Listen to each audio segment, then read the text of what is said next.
Зордук, зомбулукка туш болгон бала өмүр бою ичинде нааразычылык сезимдерин топтой берет.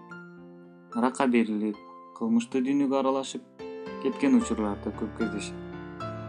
Анткени алар мындай жүрүм-турум менен коомдон өч алгысы келет. Аларда эмнеге башкалардын балалыгы жакшы болгон, эмнеге меники зомбулукта өткөн деген сезим бар. Ошентип алар коомдон өч алгысы келет, кылмышкерлер, аракечтер, баңгилер чоңойот. Эгер турмуш курса, ажырашуулар болушу мүмкүн.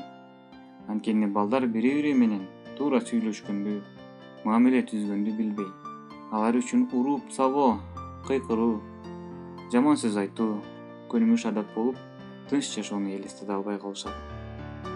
Ата-энесинин жаман адаттарынын баары кийин баланын жашоосуна кайталанып, чынжыр сыяктуу айланып турат. Коомдогу көп бактысыз адамдардын катмарын балалык кезде зомбулук көргөндөр түзөт. Өзүнө өзү ишенбеген, бактысыз, нааразы адамдар көбөйүп, психологиялык гана эмес, физиологиялык да оорулар пайда болот. Ал тургай онкологиялык оорулардын таржымалы кээде зомбулукка да такалат. Биз үй бүлөлүк зордук зомбулукка